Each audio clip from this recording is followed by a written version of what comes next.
Hi, my name is Caitlin and I'm in Year 7 from Mater Dei College. And my question is, what has been your most amazing experience during your career as a priest? Gosh, that's actually a really hard question because you could answer it in lots of different ways. I'll speak for myself and then Bishop Don might like to speak. Particularly as a bishop, certainly, you get some fantastic opportunities that you would never otherwise get. So, for example, and Bishop Don would have had this same experience too, I think, when you first become a bishop, one of the things you have to do is go to Rome for a week, basically to learn how to be a bishop. You can't learn much in a week, let me tell you, but nevertheless. So you go off to Rome, you go through lots of lectures and seminars, but you also get the opportunity to have a meeting with the Pope. So I've been fortunate enough now to meet Pope Benedict probably 3 times and Pope John Paul II a couple of times. Haven't met Pope Francis yet, but I'm going to do my best while I'm in Rome next month to knock on his door and see if he's home. So those sort of things are wonderful experiences. You know, I remember years ago, it was before I was a bishop, but I was a priest, and I was here working in a parish here in Perth, and the previous Archbishop Hickey, asked me to travel with him to Rome because he was running a very big meeting of bishops and he needed someone to help him. So he asked me to go along, he asked a few people to go. And one of the things that happened, there were probably a couple of hundred bishops at this meeting, and it went for about 3 weeks. And Pope John Paul II, who was the Pope at the time, he got the bright idea of inviting people in groups of about 12 to come up to his private dining room and have lunch with him.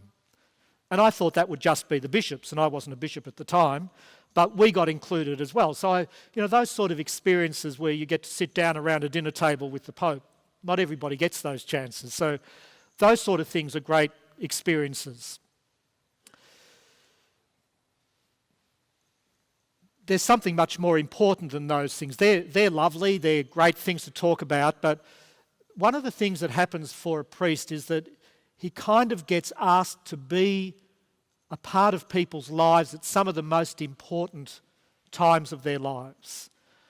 So, for example, when there's a death in the family, or at the other end of the scale, when there's a new baby in the family and the baby has to be baptised, a priest gets to be a part of some of the most important, deeply felt things that happen in people's lives. And so they're great privileges to be able to do those kinds of things.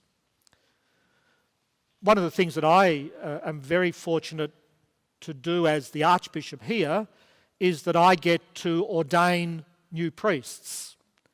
And so that's a wonderful thing when through what I do in the liturgy, God moves into a man's life and transforms him into a priest so that he can be what the people of God need him to be.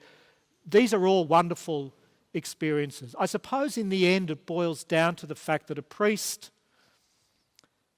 has a very privileged opportunity to relate to people at some of the most important times of their lives. So, I guess, I'm not sure if that's the sort of thing you were getting at, but there's some of the things that would stand out for me. Don, do you? I think that most days I experience something of God's work in the things that happen, and I go to bed at night and I'm thinking, how is it possible that this particular thing happened, or this thing happened so well for another person who I've been talking with and assisting in some way. And they're the sorts of things that I think have always given me a real longing to begin the next day, because of feeling that presence of the Lord through the very little that I'm able to do, but can really feel the presence of the Lord in the lives of others. So, again, when I was in parish ministry, the thing that I mostly enjoyed was that preparation of candidates for baptism, adult candidates for baptism.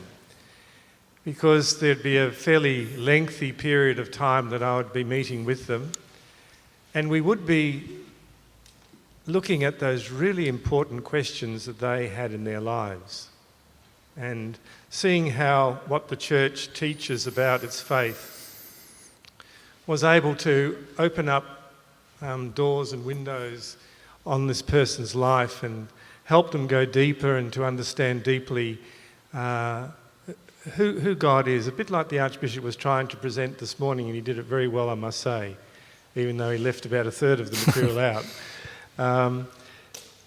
It's about knowing God. It's about knowing who He is. It's about knowing, say, that aspect of God that we're thinking about today, that mercy and that compassion of God. And knowing where to go to understand God. We go to Jesus. And that's what these people were doing. They were somehow going to Jesus, and they were with Him, asking those questions and coming to the point where they would be saying, yes, I want to be a disciple too, because I can see what Jesus is saying in my life and to my life is very important and something that has a power that can help me live my life very well. One of the most amazing things happened only a year before last, in fact. My father was in a nursing home, and one Sunday when I was visiting him, he said to me, "I think it's time for me to become a Catholic." This was when he was 90. And someone asked him at one point, how long had you been thinking about this? And he said, about 50 years. And that was yet another example, I think, of this dialogue that goes on in our hearts with our God and the amazing things that God can do for us. So for all the work that I've done with others who were wanting to be part of the church and to be disciples of Jesus, I think this conversion of my father was the grace that the Lord had given to me, saying, in a sense, well done for that work, because the thing that you've been praying for so long has happened. Again, something that the Lord was doing in his life. I'm Emerson and I'm from St. Bridget's, and I was just wondering, as young people and students, what was the best way for us to get involved in our community and LifeLink? Seeing as this is LifeLink Day for schools, I'd say the first thing and the best thing is to get behind whatever the school is going to do to try and support LifeLink this year. And in some ways, because you guys are the ones from your school who are here, we're hoping that you will be the ones who will take this message back to the school. So that would be the first thing. I think one of the things about LifeLink is that it's really trying to provide a way of having a practical response. We're all conscious of all of the needs, well, perhaps we're not conscious of all of the needs, but we're aware of many of the needs of people in our community. We see it on our TV screens every day. We come across it on our streets. So we're aware of these things. Sometimes it can just seem as if these problems are too big for us to tackle. But Christians are called to do something practical, to not be sort of swamped by the size of the thing, but say, well, okay, what can I do in my situation? And I think in response to your question, what's the best thing or the most practical thing or a way in which people of your age, young people, can get involved? If we're talking to people who go to our schools, this is a way. And it isn't just about raising money. Raising money is very important because our agencies can't survive unless they've got the resources. But it's also about,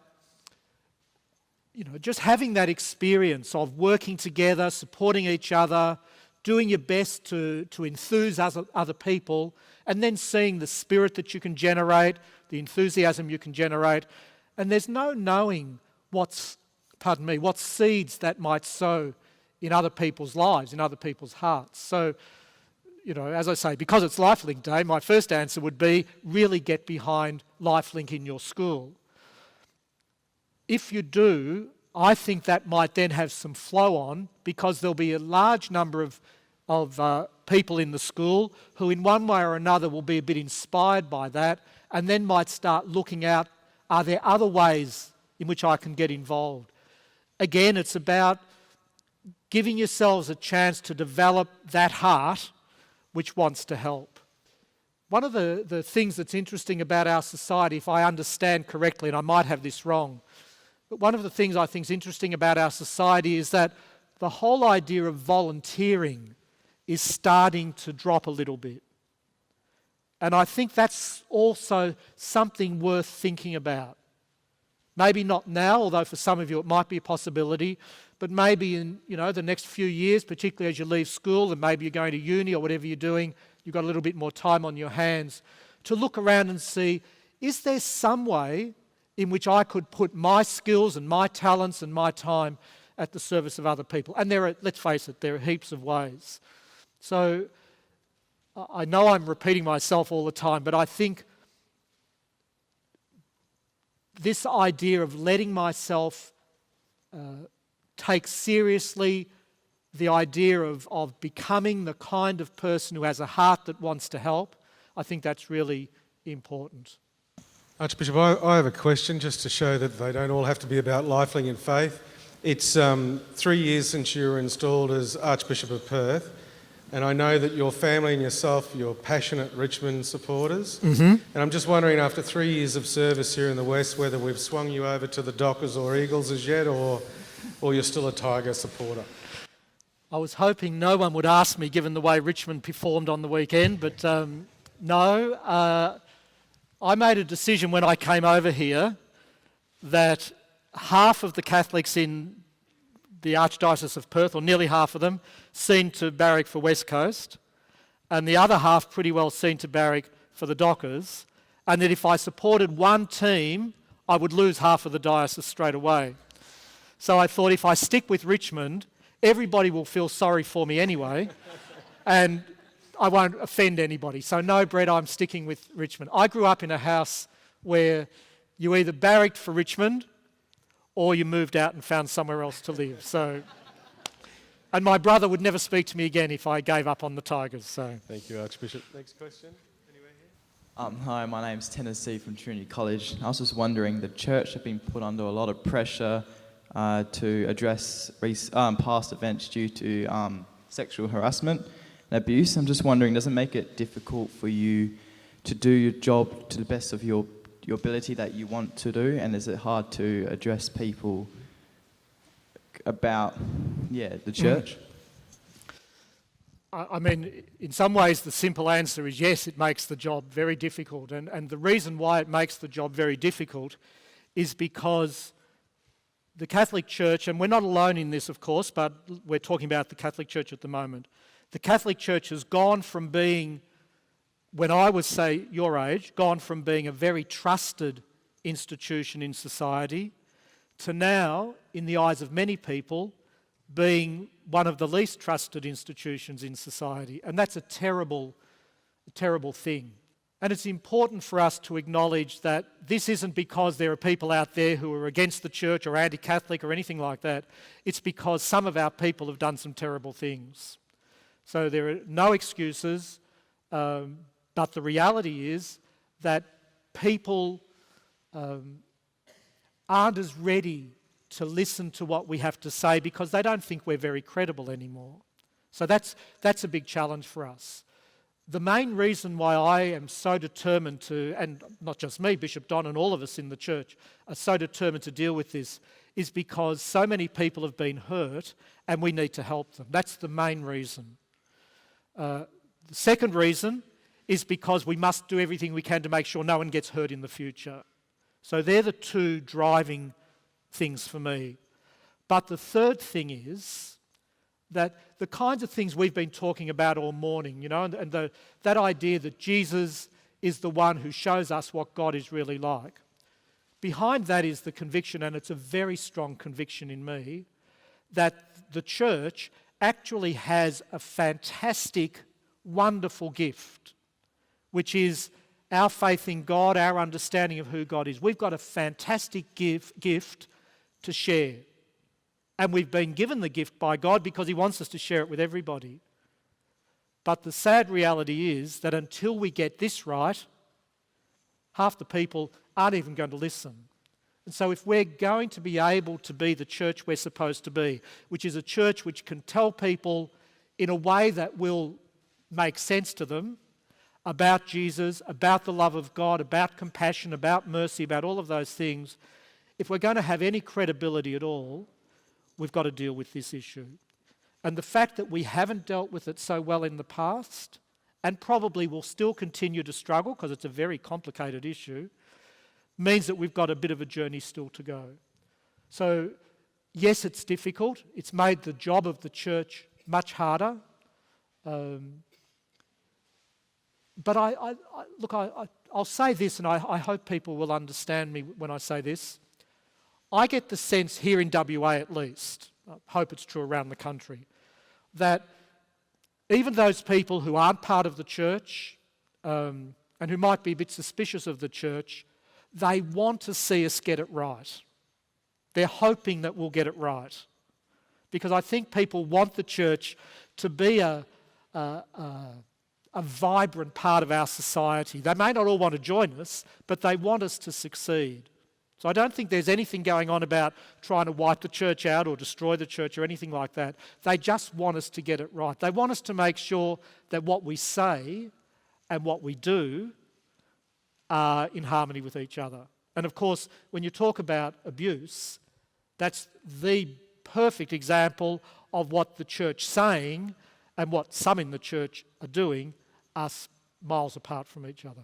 So this is the big challenge. And again, I'd go back to something I said earlier. When we talk about the church, in this area particularly, yes, we're talking about the leadership, so Bishop Don and myself, the other bishops around Australia, bishops around the world, the Holy Father in Rome. We're talking about that level, but we're also talking about the level of what goes on in your school community, what goes on in your parish community. The point about the church is that its words and its actions, they need to be in harmony with each other. And that's the great goal. And that's what we're all working towards. But we've got a bit of a journey still to go. Yeah. Thank you for that question. I think it's a really important one. Peter, Newman College.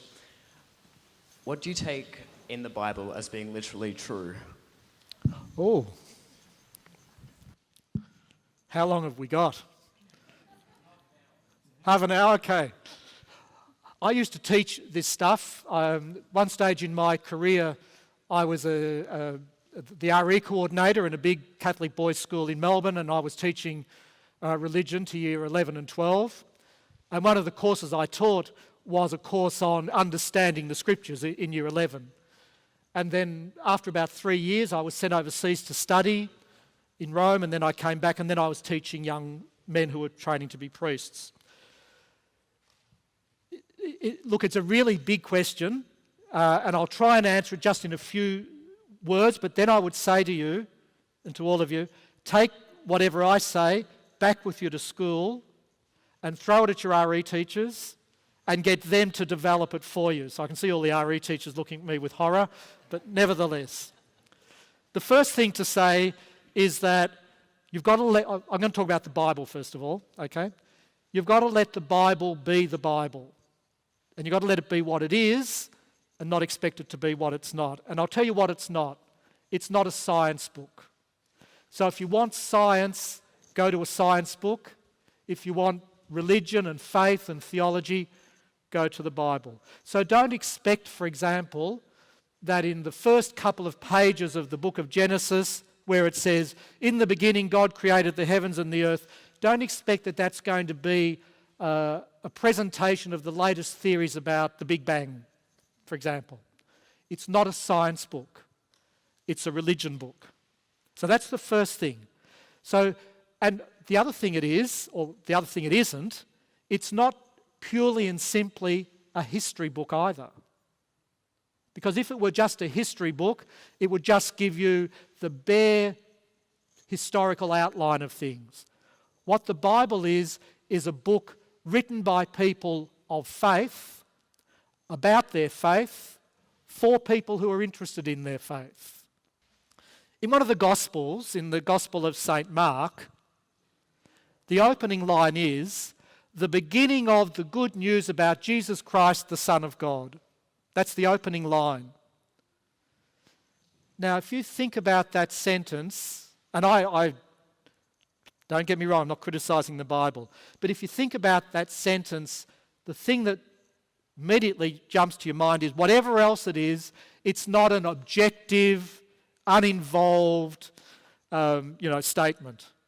The beginning of the good news, before you've even started, you haven't even got past the first sentence, and the writer's telling you it's good news, not even giving you a chance to work out whether it's good news or not. He's hitting you right at the start, this is good news. And it's about Jesus Christ, well that's fine, historical figure, the Son of God.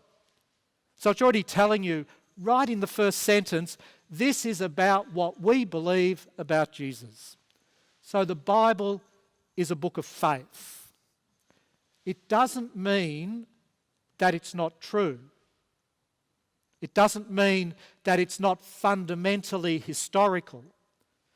But when the people who wrote the Gospels sat down to write them, their aim wasn't just to let people know, what Jesus did on day one and what he had for lunch the next day and, where he stayed on the third day. It's to let people know those things about Jesus that will help them understand who he really is.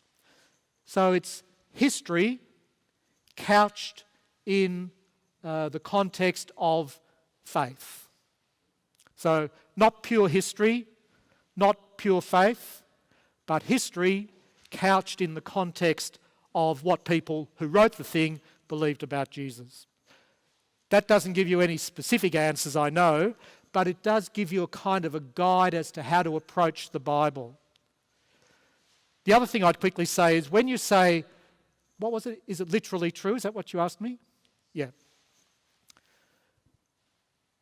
There's more kinds of truth than the literal truth.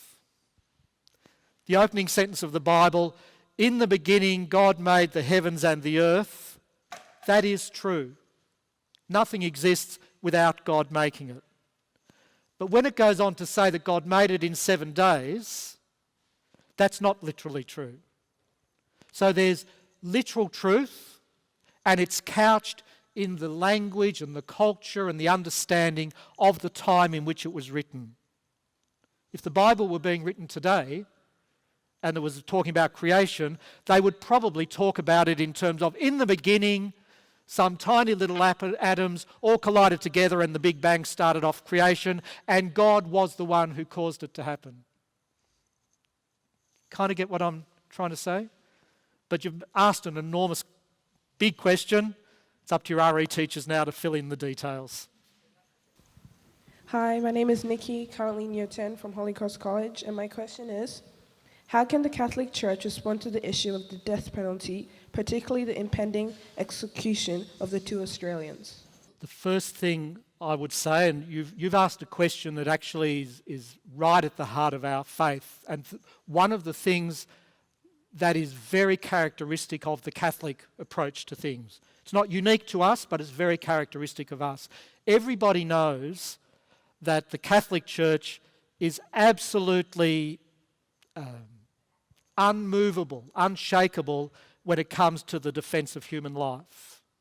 So you'll often hear the phrase, life has to be defended and protected from the moment of conception to the moment of natural death. There is nothing natural about what's going to happen to these 2 young men in Indonesia. So my understanding of the Catholic perspective on life is that life is always precious, life must always be defended, and nobody has the right to take another person's life. Now, not everyone will agree with this, and some people will point at the terrible scourge of drug abuse and what that's done to people in Indonesia and elsewhere. And there's no argument, no one's arguing that these 2 men were involved in the drug trade and that terrible damage has been done. But I think I could speak for probably all of the Catholic Church, that's a big call, but in saying that we stand firmly on the side of life. Officially, if you go to the Catholic Catechism, you'll find that officially the Church's teaching is that in the present situation of the world, in the present way in which the world is, there is always an alternative to the death penalty. Life imprisonment, imprisonment without any hope of parole, all of those kinds of things, horrible though they are an alternative. So to take another person's life, except in self-defence, when there's no other option, we as Catholics would reject. No, I think the basic principles that we use when thinking about these experience or these things that people are suffering around the world. It's not just in Indonesia, but in many countries where the death penalty is still applied. The principles are basically the ones that the Archbishop has set out. You know, that we believe that life is governed by God Himself, the one who created life. That every person, every one of us here, has come into existence because not just of our parents, but because of the working of God. There was a wonderful series on the human body that the BBC put out many years ago.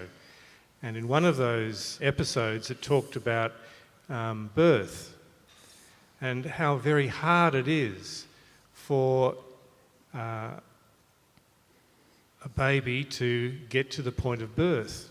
There are these thresholds, quite a number of them, and quite a number of pregnancies end at one of those thresholds. And that to me indicated that there has to be this other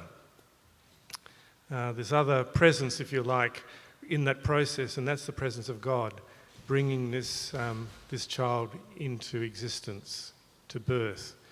And the other principle is, well, we care for human life because of its origin. It comes from God, so God is the one who is with us throughout the whole journey of our life, to that last moment of life, giving us an opportunity at every moment of our life to say yes to Him, to say yes to Him in faith. So these are the sorts of principles that guide us when we look at these questions. And as we know, for many hundreds of years, the death penalty was the norm. But now in many of our societies, I think because of our influence in teaching the truth about the origin of life and its purpose, we're seeing more and more people, more and more of these countries saying, no, it's not the way we should go. There are other ways of dealing with people who have been convicted of crime. Hi, I'm Isabel from Iona Presentation College, and I just wanted to ask, have you yourself experienced any of the Vatican II Council changes and the opening of the windows for fresh air to come in? And to this day, do you think that in the near future, would there ever be a council to address the modern day changes and the advances of technology, the controversial issues of, say, like, to further reaffirm our beliefs on abortion or euthanasia, and any of the, say, the biological endeavors? Do you think that there would be a council in the near future? Okay. So we're talking about the Second Vatican Council, and the Second Vatican Council concluded 50 years ago, so we're in the sort of 50th anniversary year of the Second Vatican Council. Is that right? Concluded or started? Started 50 years ago. So 1965, I was 11. So in a sense, yes, I remember. I remember what it was like to be an altar server, for example, when the Mass was still in Latin. I'm sure you can't imagine what it was like to have Mass in Latin, but some of the teachers here will remember. So I remember that, but I was very young.